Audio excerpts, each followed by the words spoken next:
êtes à l'écoute de l'ORTM, merci de nous rejoindre. Il est 7h à Bambara Maoudé dans la région de Tumboutu.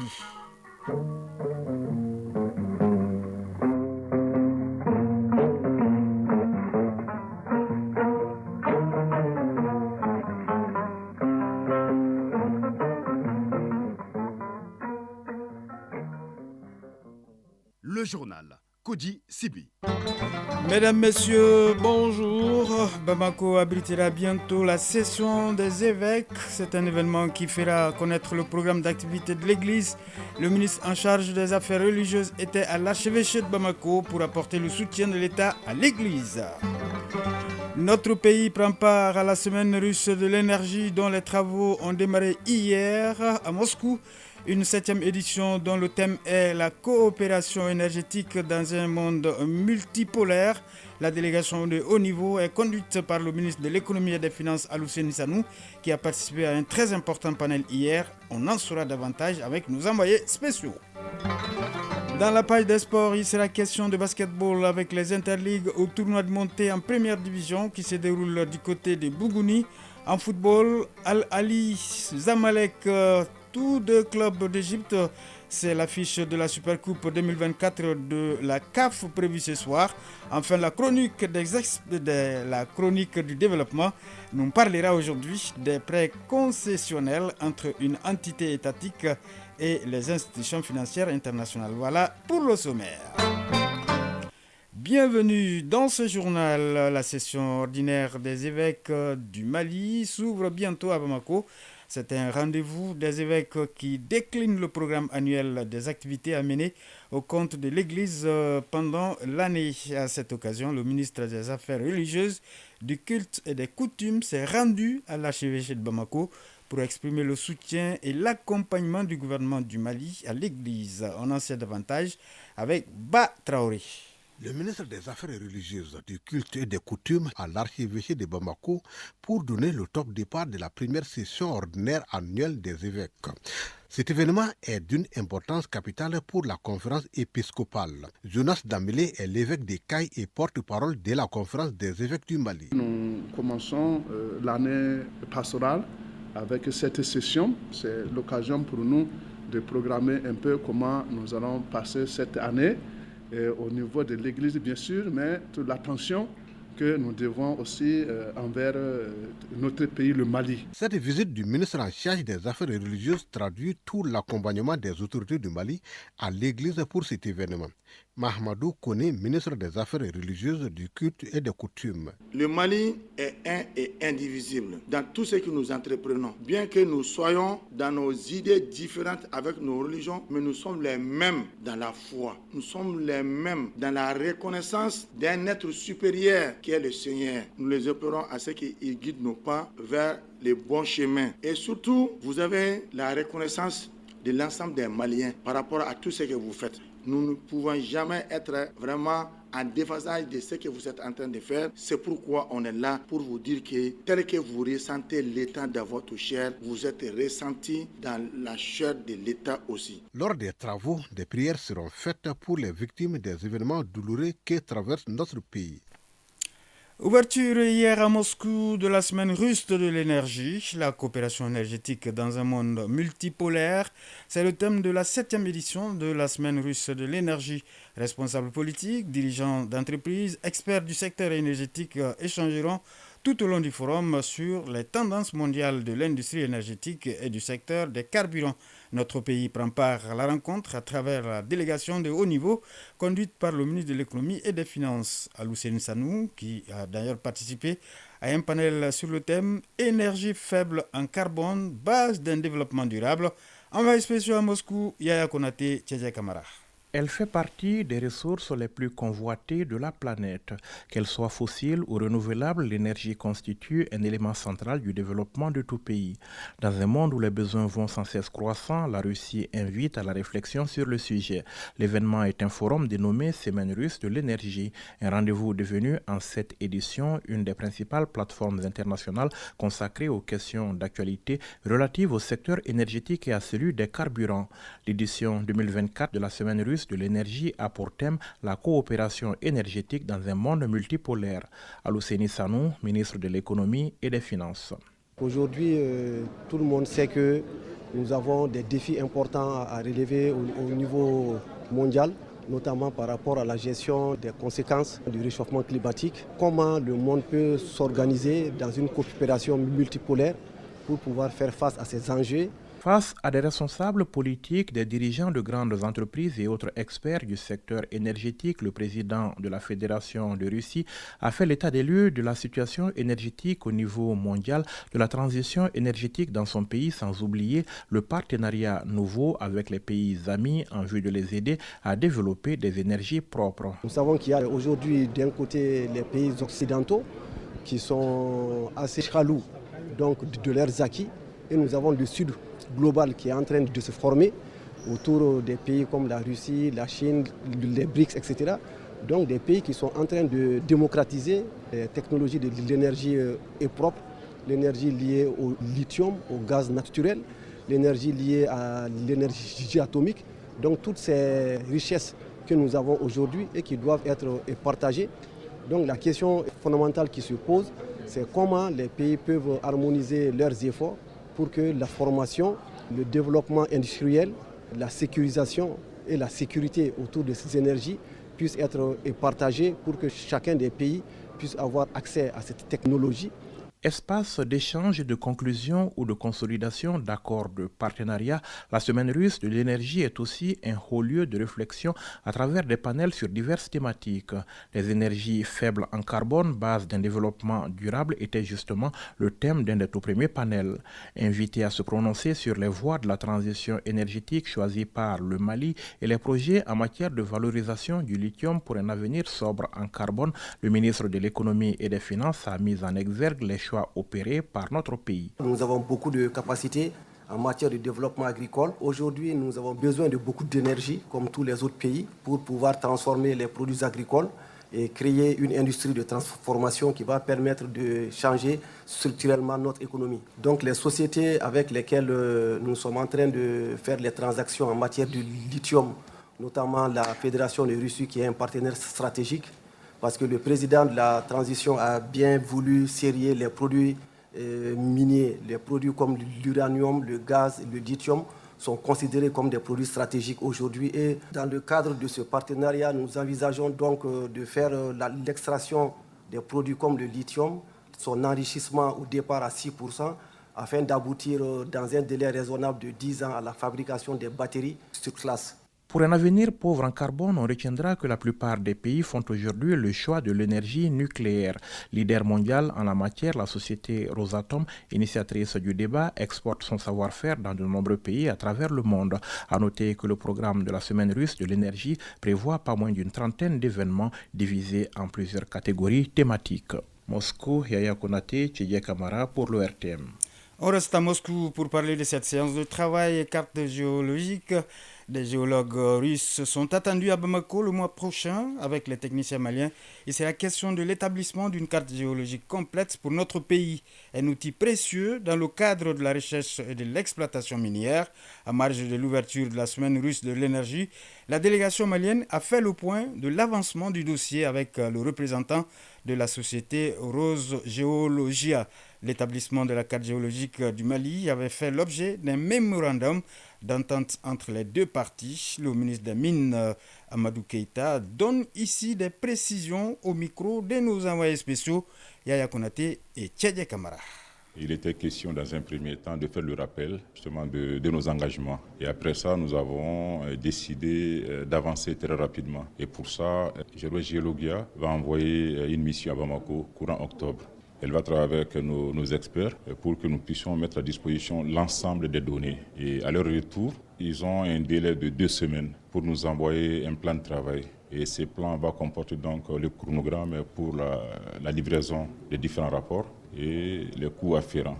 Et je dois aussi rappeler que déjà à la base, nous avions aussi convenu avec Géologia que les données satellitaires dont ils avaient besoin pour faire leur travail devait être fourni par Glav Cosmos. Et les deux sociétés vont entrer en contact pour que rapidement cette question puisse être réglée. Rappelez-nous en quelques mots, qu'est-ce que cette société est en train de faire concrètement aujourd'hui pour le Mali? Et cette société va faire la cartographie géologique complète du Mali. Mais nous devons dire que déjà dans notre pays, il y avait eu des travaux à différentes échelles. Nous avons souhaité justement qu'il nous faut aller à une échelle qui puisse nous permettre d'avoir les détails au bout. Ce qu'on aura comme résultat, c'est vraiment une cartographie géologique complète de notre pays pour que nous puissions savoir exactement qu'est-ce que nous avons comme minerai dans quelle partie de notre pays.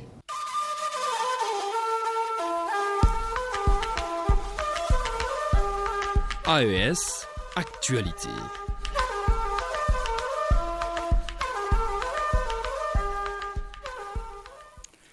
Les acteurs de l'association Sahélien Unis et Résilient n'attendent que des investisseurs. L'association veut contribuer à réduire le chômage au Sahel. Elle a organisé un panel à Ouagadougou sur la question de la valorisation des ressources humaines localement disponibles et la contribution au développement socio-économique de la région du Sahel avec pour point de repère la mine d'Essakan. On en sait davantage avec Sanonon Sommet de Radio Burkina.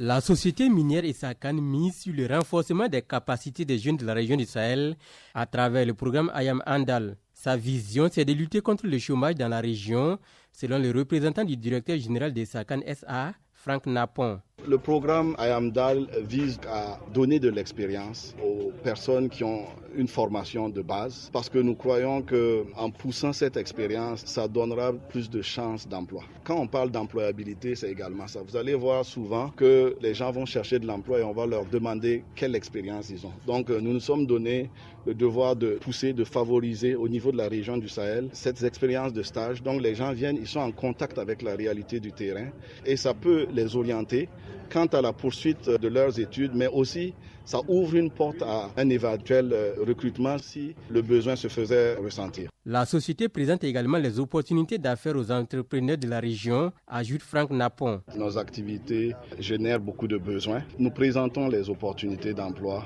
au niveau de la région.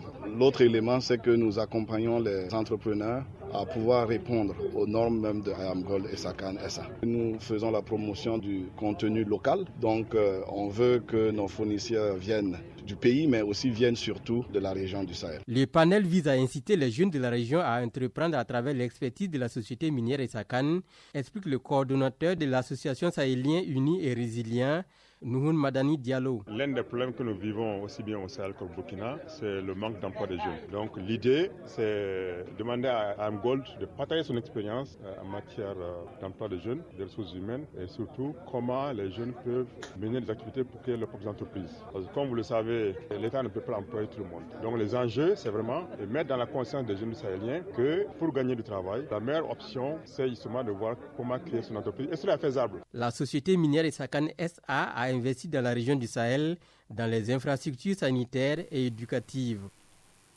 Le ministre de la Santé publique du Niger, le colonel-major Garba Hakimi, vient d'effectuer une mission de travail dans la région de Dossou. Au sortir de cette mission qui l'a conduit dans plusieurs centres sanitaires de la région, le ministre en charge de la Santé a dressé le bilan de son déplacement. Ali Amichou pour le compte-rendu de Radio Niger.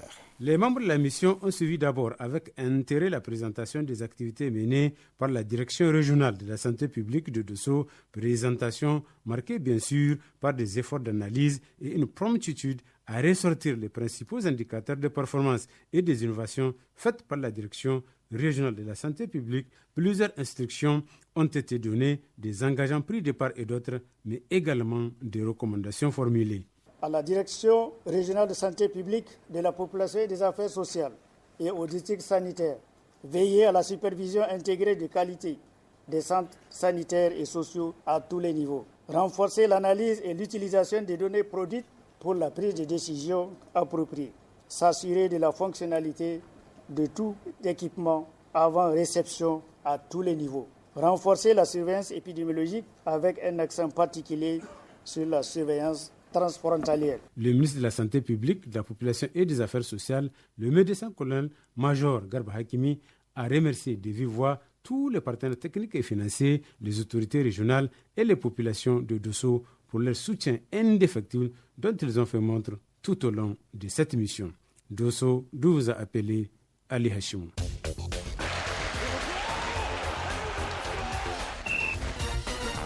On ouvre la page des sports. Basketball, tournoi de montée en première division avec la 5e journée hier à Bougouni. Handball, les rencontres de la Coupe du Mali 2024 jouent ce matin ces matchs en retard dans la salle Salamatou Maïga du Palais des Sports. Et puis football, la Supercoupe de la CAF 2024 opposera les champions en titre de la Ligue des Champions à l'Ali SC, à leur rivaux historique du Zamalek SC, qui détiennent donc actuellement la Coupe de la Confédération. Le résumé de l'actualité sportive avec Isaac Tchenou.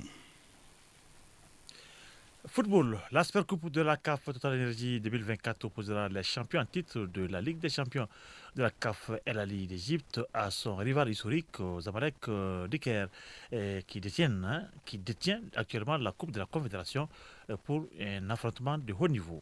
La rencontre est prévue donc pour ce soir à 21h, heure locale, 18h, temps universel. La collaboration de la CAF et Pima continue donc de mettre en avant le football africain à travers des designs originaux et significatifs, notamment le ballon Ola qui sera proposé à la vente pour les fans. Les billets de cette Supercoupe se sont écoulés en seulement 24 heures après leur mise en vente. La rencontre aura lieu donc dans la très primée Kingdom Arena à Riyad, en Arabie Saoudite. Pour ce qui est de la zone UFOA, la Sierra Leone et le Sénégal sont les qualifiés pour la finale de ce tournoi et du coup qualifiés pour la CAN de la catégorie. Si les qualifiés de la zone UFOA sont connus, le tournoi de la zone UFOA-B est prévu du 17 au 31 octobre à Lomé au Togo. Coupe du monde de futsal 2024, le Maroc arrache une forte qualification et retrouve le Brésil en quart de finale. Très vite mené au score, ensuite largement en tête, et puis finalement, sous pression jusqu'au bout, le Maroc a battu l'Iran 4-3 dans la douleur. C'était hier, en 8e de finale de la Coupe du monde de football salle 2024 à Bukhara, en Ouzbékistan. Le champion d'Afrique défiera donc le Brésil en quart de finale. C'est ce dimanche et le Brésil, c'est l'adversaire qui avait mis un terme à leur parcours, à son parcours historique au même stade de la compétition lors de la dernière édition en 2021, battu 1-0. L'heure de la revanche a certainement sonné. Handball, les rencontres de la Coupe du Monde 4-2-1-0. Handball, les rencontres de la Coupe du Mali 2024. Voilà, on va donc retrouver la page de sport un peu plus tard dans nos éditions futures. Certainement donc avec la Supercoupe de la CAF, comme le disait tout à l'heure Isaac Inou, qui oppose ce soir Al-Ali et le Zamalek du Caire. Coup d'envoi 18h, temps universel. La chronique du développement, c'est tout de suite. Chronique du développement.